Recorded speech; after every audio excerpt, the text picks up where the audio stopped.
बहुत स्वागत है आपका। आप देख रहे हैं इंडिया टीवी। मैं हूं आपके साथ प्रिया सिंह सोमवंशी। दोपहर के 12 बज रहे हैं, वक्त हो चला है प्रहार का। राम मंदिर में करोड़ों सनातनियों की आस्था के साथ किसने खिलवाड़ किया? राम मंदिर में भक्तों के दान को कितने लोगों ने मिलकर लूटा है? इसकी जांच फुल स्पीड में चल रही है। आज सीएम योगी आदित्यनाथ भी राम मंदिर पहुंचने वाले हैं। योगी इस वक्त अयोध्या में ही मौजूद हैं और अब से थोड़ी देर पहले वो रुदौली में थे। रुदौली से योगी ने रामद्रोहियों पर बहुत बड़ा प्रहार किया है। राम मंदिर में चढ़ावा चोरी के मामले में आज योगी ने साफ कर दिया कि अपराधी कितना भी बड़ा क्यों ना हो, कितना भी रसूखदार क्यों ना हो, सबका हिसाब होगा। राम मंदिर में दान चोरी को लेकर चल रहे विवाद और जांच के बीच सीएम योगी ने पहली बार एक्शन लिया है। दान चोरी की जांच के लिए एसआईटी बना दी गई है।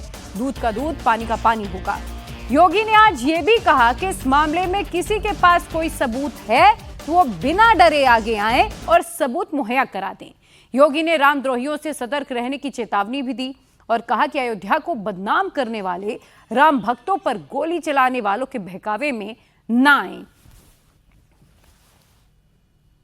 हमारी पावन अयोध्या के नाम पर जय श्री राम का नारा लगाने पर ये लाठी गोली चलाते थे।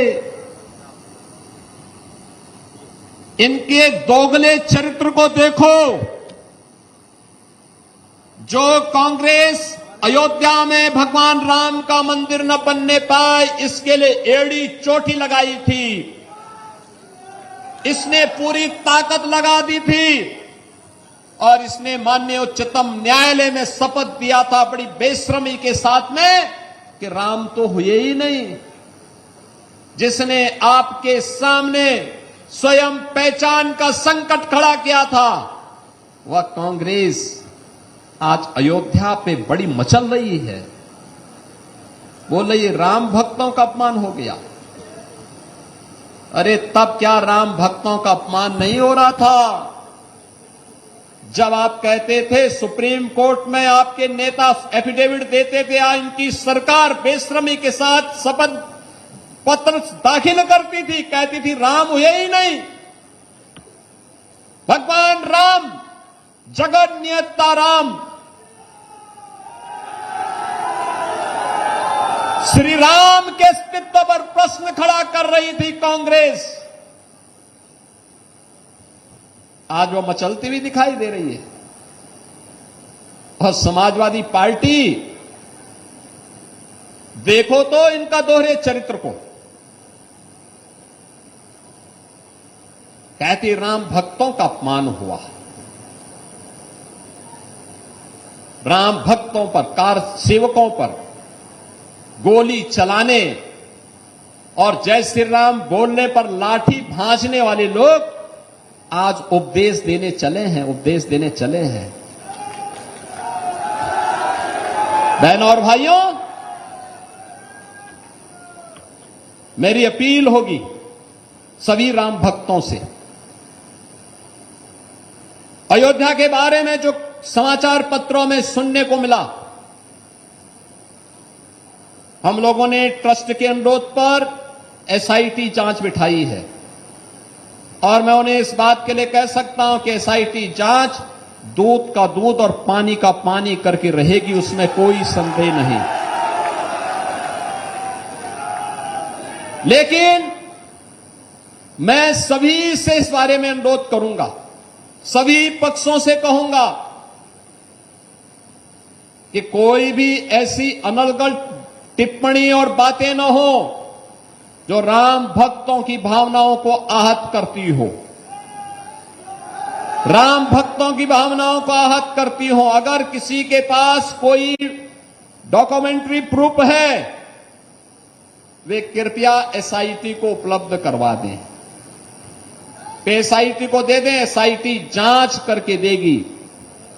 और राम भक्तों से भी मैं कहना चाहूंगा, राम भक्तों से मेरी विनम्र अपील होगी, प्रभु राम ने हमें मर्यादा का पाठ पढ़ाया है, मर्यादित रहने का आचरण दिया है। हम उस मर्यादा का पालन करते हुए हमने 500 वर्षों तक, हम लोगों के पूर्वजों ने 500 वर्षों तक प्रभु राम के स्थान को लेने के लिए संघर्ष किया है 500 वर्षों तक मर्यादित रहते हुए हमने संघर्ष किया है। 15 दिन और देख लें, इंतजार कर लो, चिंता मत करो। लेकिन हम अयोध्या को बदनाम करने वाले, राम जन्मभूमि मंदिर को अपमानित करने वाले लोगों के बहकावे में कतई ना आए। ये लोग कभी नहीं चाहेंगे कि अयोध्या का नाम हो। तो आपने सीएम योगी आदित्यनाथ को सुना। सीएम योगी ने साफ कर दिया है कि राम मंदिर में लूट करने वालों को बख्शा नहीं जाएगा। एसआईटी की जांच फुल स्पीड में चल रही है और इसी बीच राम मंदिर में चढ़ावा चोरी को लेकर बड़ा खुलासा हुआ है। सोर्सेस के मुताबिक एसआईटी ने हीरे जड़ित हार और चरण पादुका को लेकर भी पूछताछ की है। पूछताछ के दौरान हीरा जड़ित हार और चरण पादुका को लेकर लोग गोलमोल जवाब दे रहे हैं। जांच टीम में राम मंदिर के पुजारी से हार और चरण पादुका के बारे में पूछताछ की गई, जिस पर पुजारी ने बताया कि हार और चरण पादुका भगवान को पहनाने के बाद टिन्नू यादव को वापस कर दी गई थी। और उधर टिन्नू यादव ने यह बताया कि उसने हार और चरण पादुका आभूषण रखने वाले कृष्णदेव तिवारी उर्फ केडी तिवारी को दे दिया था। लेकिन केडी तिवारी ये कह रहे हैं कि हार और चरण पादुका उसे नहीं मिला। केडी तिवारी ने बताया कि उसे ना तो सोने की ईंट मिली और ना ही इसकी कोई रसीद मिली है। मेरे सहयोगी पवन नारा इस वक्त अयोध्या से सीधे जुड़ चुके हैं।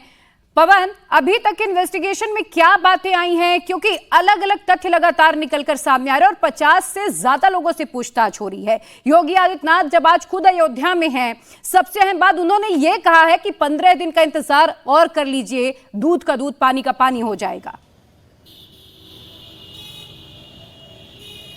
इसमें दो बातें हैं प्रिया। पहली बात, योगी आदित्यनाथ ने क्या कहा, दूसरी बात, जांच में क्या हुआ। योगी आदित्यनाथ ने स्पष्ट किया है कि अगर किसी के पास कोई पुख्ता सबूत है तो एसआईटी के सामने रखें और एसआईटी की जांच की प्राइमरी रिपोर्ट आने तक इंतजार करें, अयोध्या को बदनाम ना करें। दूध का दूध और पानी का पानी हो जाएगा। और जब योगी आदित्यनाथ ये कह रहे हैं तो वो सीधे राम भक्तों से संवाद कर रहे हैं कि जो आरोप लगे हैं उनकी जांच हो रही है, तथ्यात्मक तथ्य एसआईटी सामने रखेगी। कहीं सुनी बातों और अफवाहों पर ध्यान ना दें।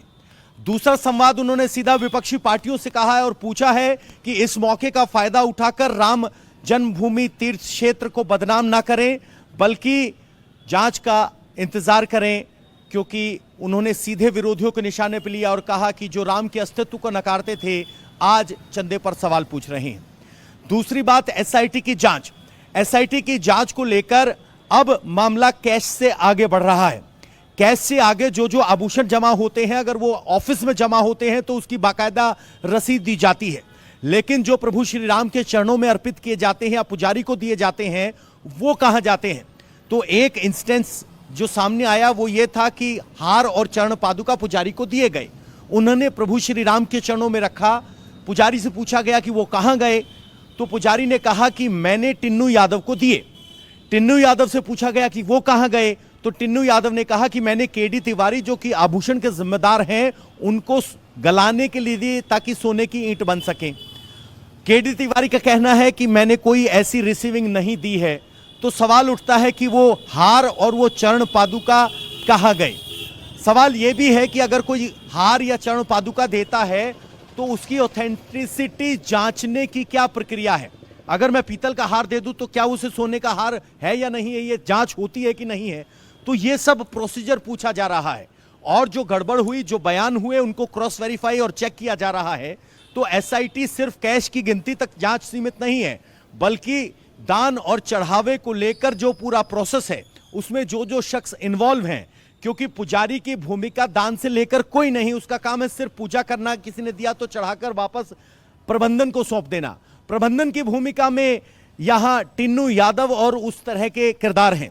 अब इन सब से पूछताछ हो रही है और यह पूछताछ का आंकड़ा अब 40-50 जो गिनती वाले स्टाफ हैं उससे आगे बढ़ गया है, ताकि एक पूरी प्रक्रिया को सामने रखा जा सके और पता लगाया जा सके कि प्रक्रिया में चूक कहां है और चूक कहां हुई तथ्यात्मक तौर पर। बिल्कुल पवन, और इस वक्त सवालों के घेरे में पूरा मैनेजमेंट है, क्योंकि जो चरण पादुका है, जो हीरे जवाहरात के आभूषण है, उनके अलावा 1250 धातुएं हीरे जड़ित मूर्तियों की भी बात हो रही है कि आखिर वो मूर्तियां गई कहां। बने रहिएगा पवन। राम मंदिर में चढ़ावा चोरी की जांच तेज हो गई है। टीम दान पात्रों से नकदी और सोने चांदी और हीरे जवाहरात की गिनती केंद्रों तक की व्यवस्था को खंगाल रही है। इसके साथ ही CCTV footage, banking records, digital data और दस्तावेजों को खंगाला जा रहा है। एसआईटी अब तक 60 से ज्यादा लोगों से पूछताछ भी कर चुकी है। कल अनिल मिश्रा को भी चेन्नई से तलब करके कई घंटे तक पूछताछ की गई है। पवन का सीधा रुख करते हैं। पवन, अब कई बड़े नाम जो मैनेजमेंट संभालते हैं उसमें अनिल मिश्रा से पूछताछ हो चुकी है। हमारे सोर्सेस ये भी बता रहे कि चंपत राय से भी 2 बार की पूछताछ हो चुकी है, पुजारी से पूछताछ हो चुकी है, गोपाल राय से पूछताछ हो चुकी है। क्या कुछ बातें ऐसे निकलकर सामने आई हैं, चाहे वो मूर्तियों के गायब होने की बात हो और खास तौर पर वो चढ़ावा जो लोग वाव विभोर होकर प्रभु के जब दर्शन करने आते हैं अनायास से निकालकर दान पेटी में डाल देते हैं जिसकी कोई रिसीविंग नहीं मिलती है। क्या जानकारी मिली अभी तक?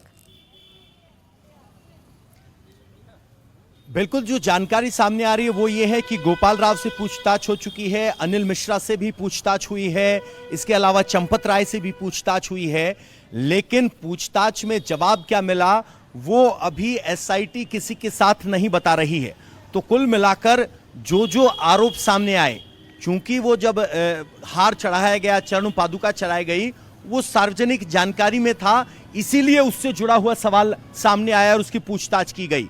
तो कुल मिलाकर जो आरोप सामने हैं उनकी तथ्यात्मक जांच हो रही है। एसआईटी ने क्या पाया या किसी ने क्या जवाब दिया वो हल्का फुल्का पता चल रहा है, वो एसआईटी की रिपोर्ट में तथ्यात्मक फैक्ट आएंगे। फिलहाल जो आरोप लगे हैं उनकी सिलसिलेवार तरीके से पूछताछ हो रही है और जो जानकारी सामने आ रही है, जो या पब्लिक डोमेन में जानकारियां हैं, उनको वेरीफाई किया जा रहा है। एसआईटी ने क्या पाया है ये आधिकारिक तौर पर तथ्यात्मक रूप से अभी तक नहीं बताया गया है। और इसी बात का जिक्र योगी आदित्यनाथ कह रहे थे कि 500 साल मंदिर के निर्माण के लिए इंतजार किया है, एसआईटी की जांच का 15 दिन का इंतजार कर लीजिए। बिल्कुल पवन, और इस वक्त हर राम भक्त यही चाह रहा है कि जो भी सच है वो सामने आ जाए। बहुत शुक्रिया आपका तमाम जानकारी के लिए। शिवसेना उद्धव गुट में टूट के बाद फोकस अब दिल्ली से मुंबई शिफ्ट हो गया। आज शिवसेना के 60वें स्थापना दिवस पर उद्धव और शिंदे गुट दोनों मुंबई में अपना शक्ति प्रदर्शन करने वाले हैं। इस मौके पर शिंदे गुट का कार्यक्रम आज शाम 6 बजे नेस्को सेंटर में होगा। यहां महाराष्ट्र के डिप्टी सीएम एकनाथ शिंदे अपने विधायकों, सांसदों और मंत्रियों के साथ शामिल होंगे। उद्धव गुट के 6 सांसदों के बागी होने के बाद शिंदे गुट की ताकत अब बढ़ गई है। पार्टी के बड़े हौसले का असर आज के कार्यक्रम में भी दिखाई देगा और इस मौके पर एकनाथ शिंदे पार्टी कार्यकर्ताओं को संबोधित भी करेंगे। वहीं आपको बता दें, शिवसेना यूबीटी का कार्यक्रम शाम 7:30 बजे सायन माटुंगा में होगा। उद्धव ठाकरे कार्यकर्ताओं को इस दौरान संबोधित भी करेंगे। इस दौरान उद्धव बागियों पर जमकर बरस भी सकते हैं। उद्धव के करीबी संजय राउत पहले ही ऑपरेशन तुड़वा का ऐलान कर चुके हैं, लेकिन उद्धव क्या कहते हैं इस पर सभी की निगाहें टिकी हुई होंगी। और इसी बीच बागी सांसद दिल्ली से जयपुर शिफ्ट हो गए हैं। शिवसेना स्थापना दिवस का कार्यक्रम सायन माटुंगा के शरण मुखानंद हॉल में हो रहा है। वहीं शिंदे गुट का जो फंक्शन है वो गोरेगांव के नेस्को सेंटर में रखा गया है और आज दोनों ही गुट अपना अपना शक्ति प्रदर्शन करने वाले हैं। महाराष्ट्र में चल रही उथल पुथल के बीच आज शिवसेना के दोनों गुट अपना 60वां स्थापना दिवस मना रहे हैं। समारोह से पहले दोनों गुट के बीच जो है वो जमकर पोस्टर वॉर चल रहे हैं। मुंबई में जगह जगह उद्धव और शिंदे गुट के पोस्टर्स लगाए गए। उद्धव गुट के सांसदों की बगावत के बाद हर तरफ एकनाथ शिंदे के बैनर नजर आ रहे हैं। वहीं उद्धव गुट ने अपने बैनर और पोस्टर्स में बागियों को गद्दार बताया है। उद्धव और शिंदे दोनों गुटों ने अपने अपने टीजर भी जारी किए। दोनों गुटों के बीच तनाव को देखते हुए मुंबई पुलिस भी अलर्ट पर आ गई है।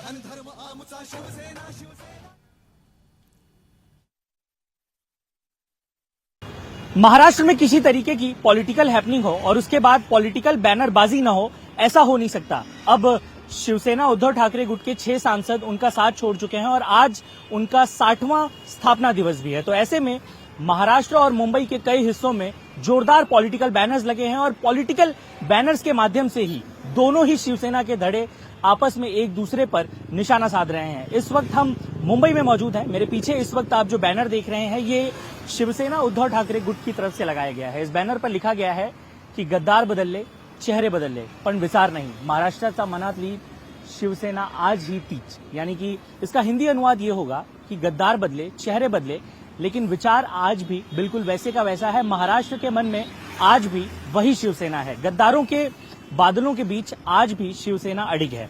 अब ये जो बैनरबाजी आप देख रहे हैं ये शिवसेना उद्धव ठाकरे गुट की तरफ से है। आज इन दोनों का स्थापना दिवस है, 60वां स्थापना दिवस है। आज शाम उद्धव ठाकरे भी अपने कार्यकर्ताओं को संबोधित करेंगे और एकनाथ शिंदे भी अपने कार्यकर्ताओं को संबोधित करेंगे। केवल उद्धव ठाकरे के नहीं, आप देखें तो यहाँ पर शिवसेना एकनाथ शिंदे गुट के भी बैनर पूरे मुंबई में जोर शोर से लगे हुए हैं।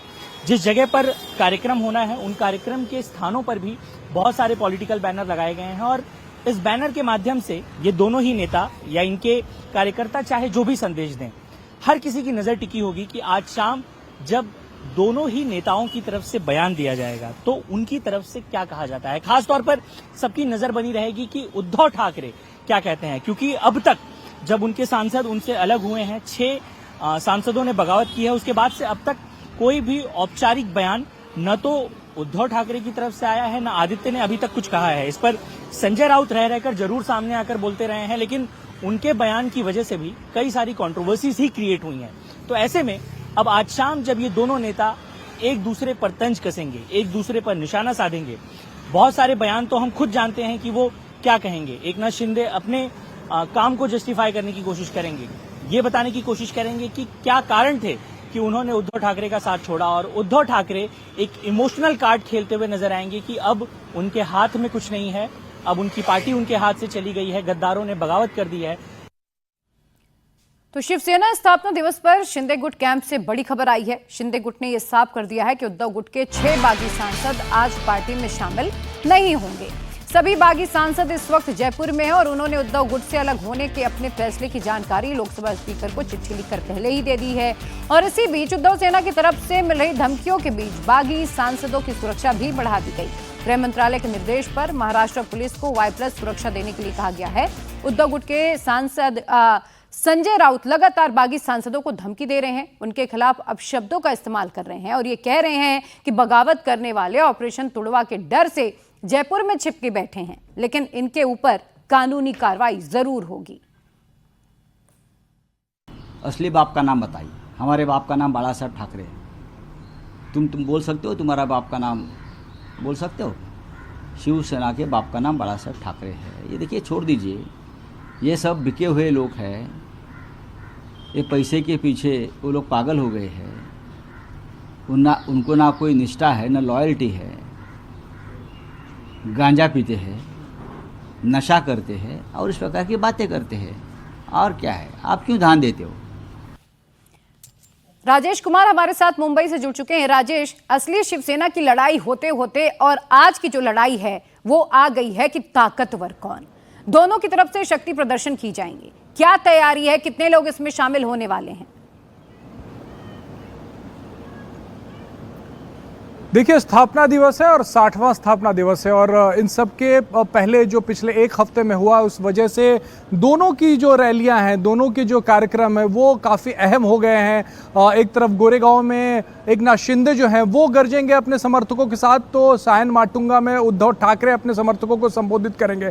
आज के भाषण पर नजर है क्योंकि 6 सांसदों के टूटने की बात है, ऑपरेशन टाइगर की बात है, उसके बाद संजय राउत जिस तरीके के बयानबाजी कर रहे हैं, जो सांसद टूट के गए हैं उन पर उनको देख लेने की बात कर रहे हैं। तो इन सब के बीच में जो भाषण होंगे उस पर नजर रहेगी। एकनाथ शिंदे की तरफ से गोरेगांव में तैयारियां हैं, उनके जितने भी सांसद, उनके विधायक हैं वो ज्यादा से ज्यादा भीड़ जुटाने की हर मुमकिन कोशिश कर रहे हैं। वहीं उद्धव ठाकरे के जो हल्के में लोग हैं उनका कहना है कि जो सिंपैथी वेव है, उद्धव ठाकरे की पार्टी टूटी है, दूसरी बार है जब पार्टी टूट रही है, तो सिंपैथी वेव है उसको देखते हुए वो भी उम्मीद कर रहे हैं कि उनके तरफ भी उनका जो हॉल है जहां पे वो संबोधित करने वहां पर भी भारी भीड़ आएगी। इन सब के बीच में मुंबई पुलिस सतर्क है और सभी जोन के डीसीपीज को कह दिया गया है कि किसी तरीके के लॉ एंड ऑर्डर की व्यवस्था, लॉ एंड ऑर्डर खराब ना हो, इसका ध्यान रखें, क्योंकि मुंबई से भी एक सांसद जो है वो टूट के, उद्धव ठाकरे से टूट के एकनाथ शिंदे की तरफ गए हैं। जी बिल्कुल, बहुत शुक्रिया राजेश आपका तमाम अपडेट के लिए। और इसी बीच दिल्ली से उद्धव गुट के सांसदों की बैठक में शामिल होने के बाद राजा भाऊ वाजे नासिक लौट गए। नासिक रेलवे स्टेशन पर समर्थकों ने उनका जोरदार स्वागत किया, फूल बरसाए गए, स्टेशन से बाहर निकलने पर आतिशबाजी के साथ उनका स्वागत हुआ। कल संसद भवन में उद्धव गुट की बैठक में जो 3 सांसद शामिल हुए थे उनमें नासिक के MP राजा भाऊ वाजे भी शामिल हैं। वाजे ने मीडिया से बात करते हुए कहा कि उन्होंने अपना कर्तव्य निभाया है। जो काम मैंने किया है वो मेरा कर्तव्य था, लेकिन सबको आनंद हुआ है तो मैं भी बहुत खुश हूँ। और संजय राउत ने कहा है कि जो 6 सांसद बागी है उनको धमकी दी गई, उसको क्या कहेंगे? उसके बारे में मैं कुछ नहीं कहूँ। और अब बात बिहार की सियासत में बीते कुछ दिनों से राबड़ी देवी का बंगला चर्चा का केंद्र बना हुआ है। सरकार के आदेश के बाद भी राबड़ी देवी ने कहा था कि वो बंगला खाली नहीं करेंगी, लेकिन अब राबड़ी देवी ने बंगला खाली करना शुरू कर दिया है। पटना में राबड़ी देवी 10 सर्कुलर रोड के बंगले से अपना सामान खाली करना शुरू कर चुकी हैं। बिहार सरकार के आदेश के बाद लालू परिवार की ओर से 10 सर्कुलर रोड वाले बंगले से शिफ्टिंग शुरू कर दी गई। हालांकि राबड़ी देवी का सामान सरकार की ओर से मिले 39 हार्डिंग रोड पर बंगले की बजाय तेजस्वी यादव के आवास 1 पोलो रोड पर शिफ्ट किया जा रहा है। राज्य सरकार ने नोटिस देकर 15 जून तक 10 सर्कुलर रोड वाला बंगला खाली करने का आदेश दिया था। हालांकि लालू प्रसाद यादव के स्वास्थ्य का हवाला देकर इसे टाल दिया गया था, लेकिन अब कल से राबड़ी देवी के बंगले से शिफ्टिंग का काम शुरू हो गया है। वहीं राबड़ी देवी के भाई प्रभुनाथ यादव ने इंडिया टीवी के साथ बातचीत में कहा कि सरकार जानबूझकर लालू परिवार को परेशान करने के लिए ये कार्रवाई कर रही है। उन्होंने कहा कि और भी बहुत लोगों के पास अभी बंगले हैं, लेकिन लालू परिवार जानबूझकर इन्हें तंग करने का काम किया जा रहा है सरकार की ओर से। गलत तरीका है, इसलिए कि नेता विरोधी दलीय हैं। अभी तत्काल में भी अभी कैबिनेट मंत्री के दर्जा है। ऐसे ऐसे तो जीतन राम मांझी जी हैं, नीतीश बाबू हैं, संजय झा हैं, देवेश चंद्र ठाकुर हैं, शाहनवाज हुसैन, ऐसे ऐसे बहुत लोग हैं, मगर किसी को तो खाली कराने का आदेश नहीं मिला। मगर ये जानबूझकर माने तंग किया जा रहा है, क्वार्टर के बहाने तंग किया जा रहा है। इसे तो बहुत लोग हैं, 50 आदमी हैं, अनगिनत हैं, मगर उन लोगों को कोई नोटिस फोटिस नहीं है, कहीं कुछ नहीं। सिर्फ लालू यादव पर है कि ये तो एक तो तबीयत खराब है, इधर से उधर जाएंगे तो इन्फेक्शन का डर रहता है। ये सब सोच समझ कर सरकार को निर्णय लेना चाहिए। इस बंगले में नीतीश कुमार जब मुख्यमंत्री थे उस समय एक लालू जी के स्वास्थ्य को देखते हुए एक कमरा बनाया गया था। हाँ, वो खुद मुख्यमंत्री जी बनवाए थे, अपना नीतीश बाबू बनवाए थे। हाँ, तो उसी तरह से अगर बनवा देते हैं तो लोग चले जाएंगे। उनके स्वास्थ्य को देखते हुए इन्फेक्शन का डर है, इसलिए रोक देना चाहिए। नहीं तो नहीं रोकना है तो बहुत लोग अपने अनगिनत लोग डेरा में हैं, तो उन लोगों को भी खाली कराना चाहिए। लेकिन लगातार पार्टी के नेता कह रहे थे, खुद राबड़ी देवी भी कह रही थी कि हम बंगला खाली नहीं करेंगे। अचानक क्या हो? ना बंगला काहे नहीं खाली करेंगे? बंगला को हमारा घर का नहीं ना है कि नहीं खाली करेंगे। सरकार का बंगला है, सरकार माने सोच विचार कर 20 वर्ष 21 वर्ष में नहीं खाली हुआ। जैसे भाजपा की सरकार आया तो क्या भाजपा के माने यही है कि लालू यादव खाली कराएंगे, आज जीतन राम मांझी नीतीश कुमार नहीं खाली कराएंगे। मॉस्को धू धू कर जल रहा है। पुतिन के दफ्तर के पास आग लग गई। यूक्रेन ने मॉस्को पर सबसे बड़ा हमला कर दिया है। 1000 ड्रोन और क्रूज मिसाइलों से मॉस्को को निशाना बनाया है। ज़ेलेंस्की ने हमले के बाद ये धमकी दी है कि अगर यूक्रेन जलेगा तो रूस भी जलेगा। मॉस्को अटैक के बाद पुतिन बेहद गुस्से में हैं। कीव पर काउंटर अटैक होगा, ये टल नहीं सकता। हाइपरसोनिक मिसाइलों को फिर पुतिन लॉन्च कर सकते हैं। एक जंग खत्म होते ही दूसरी जंग बहुत ज्यादा भड़क चुकी है। फुल डिटेल आपको मिलेगी इस खास रिपोर्ट में।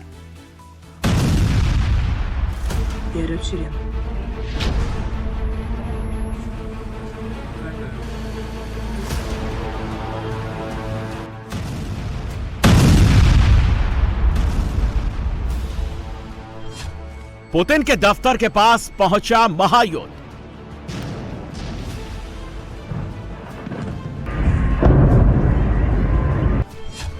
क्रेमलिन से 15 किलोमीटर दूर यूक्रेन का भीषण हमला।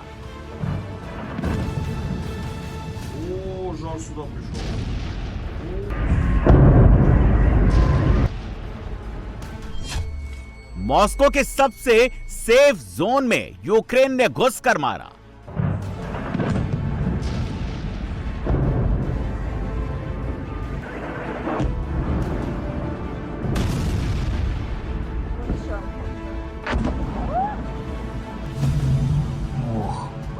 मॉस्को धू धू कर जल रहा है। आग की गगनचुंबी लपटें उठ रही हैं। धुएं का गुबार आसमान को चूम रहा है। ये मॉस्को का कपोटन्या ऑयल रिफाइनरी है। क्रेमलिन जहां पुतिन का दफ्तर है वहां से सिर्फ 15 किलोमीटर दूर है। जमीन से आसमान तक यहां कई लेयर की कड़ी सुरक्षा रहती है। Air defence system round the clock active रहते हैं। फिर भी मॉस्को की सबसे सुरक्षित ऑयल रिफाइनरी पर हमला हो गया।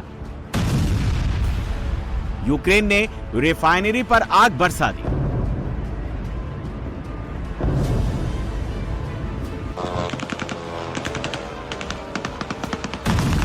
यूक्रेन ने मॉस्को में 555 लॉन्ग रेंज ड्रोन से हमला किया। एयर डिफेंस और एंटी ड्रोन सिस्टम ने यूक्रेन के 194 ड्रोन को मार गिराया।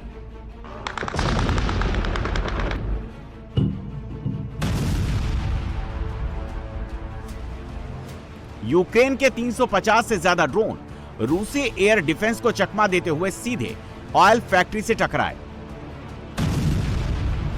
इसके बाद फैक्ट्री की छत उड़ाई गई। रिफाइनरी से आग के शोले उठने लगे। आत्मघाती ड्रोन की टक्कर से रिफाइनरी के क्रूड ऑयल प्रसंस्करण यूनिट और डीजल हाइड्रो ट्रीटिंग प्लांट में भीषण आग लग गई।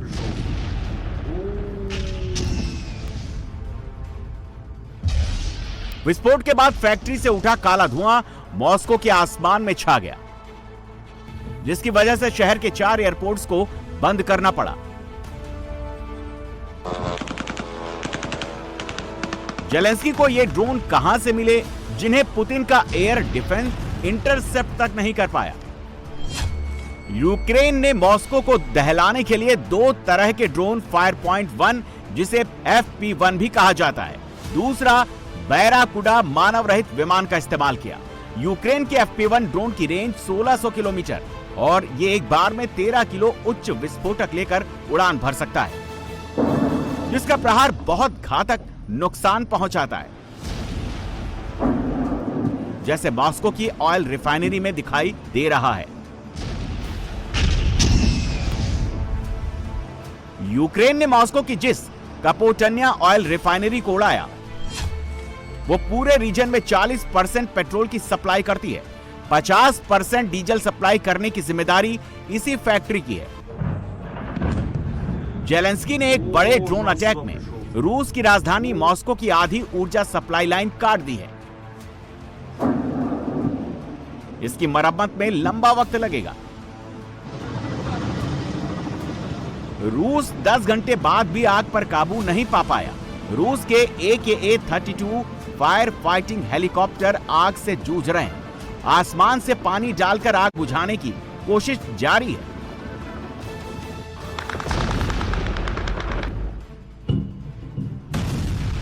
जेलेंस्की ने इस हमले से पुतिन को बहुत बड़ा चैलेंज दिया है, पुतिन को सोचने पर मजबूर कर दिया है।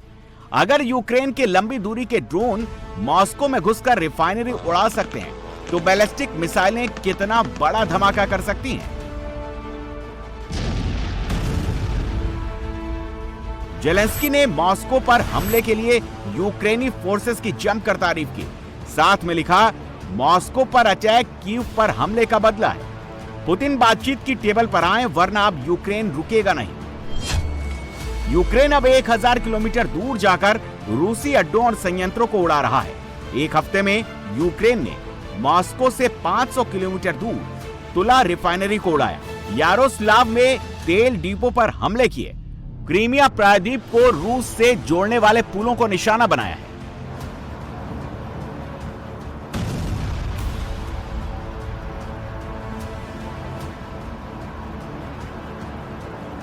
पूर्वी यूक्रेन में अब रूसी टारगेट को यूक्रेनी कामिकेजे ड्रोन से उड़ा रहे हैं।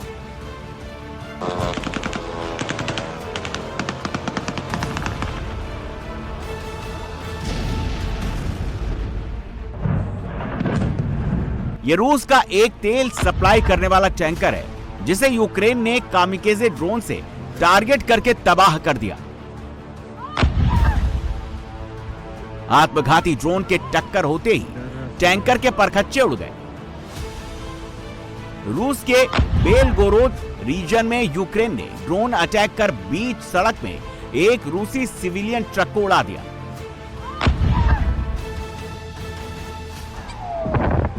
रूस के लिए खतरा सिर्फ यूक्रेन के लॉन्ग रेंज ड्रोन ही नहीं, उनकी फ्लेमिंगो क्रूज मिसाइल भी जमकर तबाही मचा रही है। यूक्रेन की फ्लेमिंगो क्रूज मिसाइल 3000 किलोमीटर तक मार कर सकती है। सबसे बड़ी बात, जहां आम क्रूज मिसाइलें 450 किलो का विस्फोटक लेकर उड़ान भरती हैं, वहीं फ्लेमिंगो मिसाइल 1150 किलो वॉरहेड ले जा सकती है। फ्लेमिंगो मिसाइल की स्पीड 950 किलोमीटर प्रति घंटा है, लेकिन इसका निशाना बहुत सटीक है।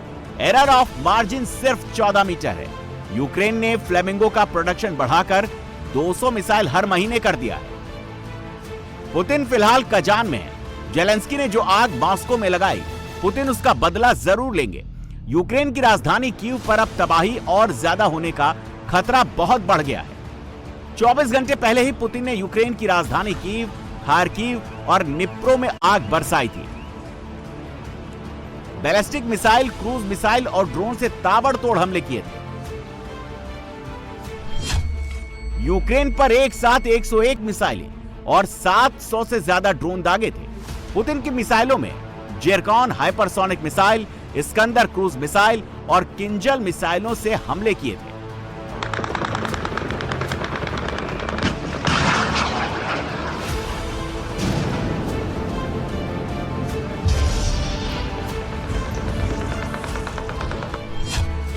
रूस ने कीव पर जो जेरकॉन मिसाइल गिराई है, वो 11,000 किलोमीटर प्रति घंटे की स्पीड से उड़ान भरती है।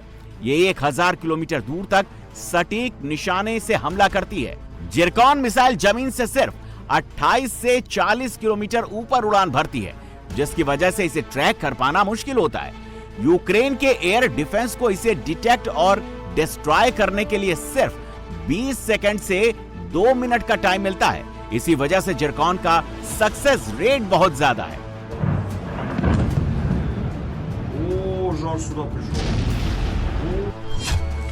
रूस की जेरकॉन मिसाइल 300 से 400 किलो का परमाणु वॉरहेड लेकर उड़ान भर सकती है।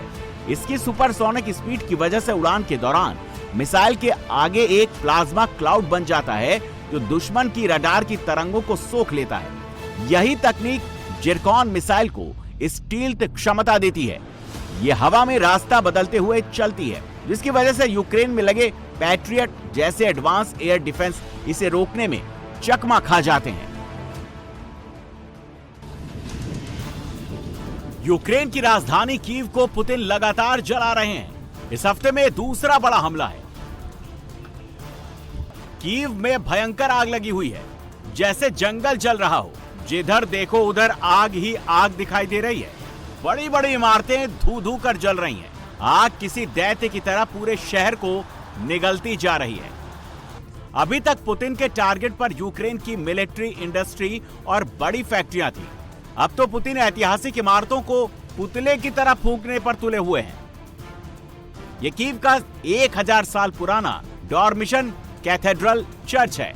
रूसी मिसाइल अटैक के बाद चर्च में आग लगी हुई है। जलता हुआ चर्च किसी फिल्मी सीन जैसा दिख रहा है। चर्च के गुंबद आग से घिरे हुए हैं। रूस ने चर्च में इतना बारूद गिराया कि आग की लपटें गुंबद के ऊपर तक दिखाई दे रही हैं। कीव के इस चर्च को यूनेस्को ने विश्व धरोहर का दर्जा दिया हुआ है। यह ऐतिहासिक विरासत अब युद्ध की भेंट चढ़ रही है। जेलेंस्की ने हमले के बाद चर्च का दौरा किया। धार्मिक स्थलों पर हमले के लिए पुतिन को जमकर कोसा। चर्च में चारों तरफ मलबा बिखरा हुआ है। इसके बावजूद रूसी चर्च पवित्र स्थलों के प्रति अपनी श्रद्धा और यूक्रेन में अपने चर्च की रक्षा और संरक्षण की बात करता है। ये बर्बरता का एक ऐसा कृत्य है जिसे अनदेखा नहीं किया जा सकता। मैं अंतर्राष्ट्रीय समुदाय से अपील करता हूं कि वे रूसी संघ के इस कृत्य की कड़ी निंदा करें और इस पर कड़ी प्रतिक्रिया दें, जिसने न केवल यूक्रेनी लोगों के लिए बल्कि पूरी दुनिया के पवित्र स्थल का अपमान किया है। कीव पर रूसी मिसाइलें और कामिकेजे ड्रोन ने भयंकर बवंडर मचाया। चर्च के आसपास की गगनचुंबी इमारतें धू धू कर जलने लगी। रूस की इस्कंदर और क्रूज मिसाइलों ने यहां जमकर तबाही मचाई। पूर्वी यूक्रेन में भी दोनों देशों के बीच जबरदस्त लड़ाई चल रही है। दोनों तरफ बम, गोले एक दूसरे पर दागे जा रहे हैं। रूस का दावा है कि उसने पूर्वी यूक्रेन में ऊर्जा, ट्रांसपोर्ट और मिलिट्री बेस को भारी नुकसान पहुंचाया है। रूसी एयर डिफेंस ने यूक्रेन के 12 गाइडेड एयर बम को आसमान में ही ध्वस्त कर दिया। इसके अलावा 2 फ्लेमिंगो मिसाइल और 991 फिक्स्ड विंग ड्रोन को मार गिराया।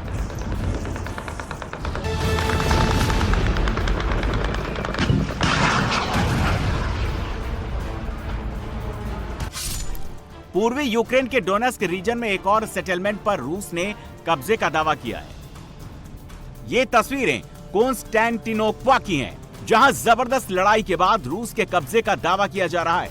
रूसी आर्मी ने इसका वीडियो जारी किया। तस्वीरों में रूसी सैनिक वहां झंडा लेकर आगे बढ़ते हुए दिखाई दे रहे हैं। दोनों देशों के सैन्य बलों के बीच हुई भीषण लड़ाई के बाद शहर की इमारतें टूटी हुई हैं।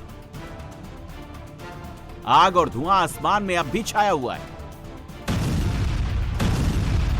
पूर्वी यूक्रेन में इस वक्त 228 मोर्चों पर रूसी और यूक्रेनी सैनिक आर पार की लड़ाई लड़ रहे हैं। ज़पोरिज़िया में भी फ्रंट लाइन पर रूस यूक्रेन के बीच भीषण लड़ाई छिड़ी हुई है। रूस ने यहां रात में बड़ी स्ट्राइक की, जिसमें एक आदमी की मौत हुई, 7 गंभीर रूप से घायल हो गए। रूसी हमलों के डर से बचाव दल भी यहां सही से काम नहीं कर पा रहा है। रूस ने खार्किव और नेप्रोपेट्रोवस्क में FAB-500 बमों से हमले किए हैं। रूस का फैब 500 बम एक फ्री फॉल हवाई बम है। रूस ने इन बमों को ग्लाइड किट से लैस कर इनकी मारक क्षमता काफी बढ़ा दी है। अब ये GPS गाइडेड बमों की तरह काम करते हैं। इसमें 300 किलो TNT के बराबर उच्च क्वालिटी का विस्फोटक लगा होता है, जो बड़ी इमारतों और बंकरों को नष्ट करने में सक्षम है। रूस यूक्रेन के बीच 4 साल 4 महीने से युद्ध चल रहा है। युद्ध का यह सबसे विध्वंसक फेज है। दोनों एक दूसरे पर बहुत बड़े हमले कर रहे हैं। रूस ने पूर्वी यूक्रेन के लुहांस्क की 98% जमीन पर कब्जा कर लिया है। डोनेट्स्क की 75% जमीन पर कब्जा कर लिया है। रूस ने ज़पोरिज़िया के 75% हिस्से जीत लिए हैं। खेरसान के 71% हिस्से पर रूसी सेना काबिज हो चुकी है। खार्किव और सुमी के कई सीमावर्ती शहरों पर रूसी कब्जा है। कुल मिलाकर रूस 20% जमीन हड़प चुका है। अब देखना है युद्ध खत्म कब होता है। ज़ेलेंस्की कब पूर्वी यूक्रेन में सरेंडर करते हैं।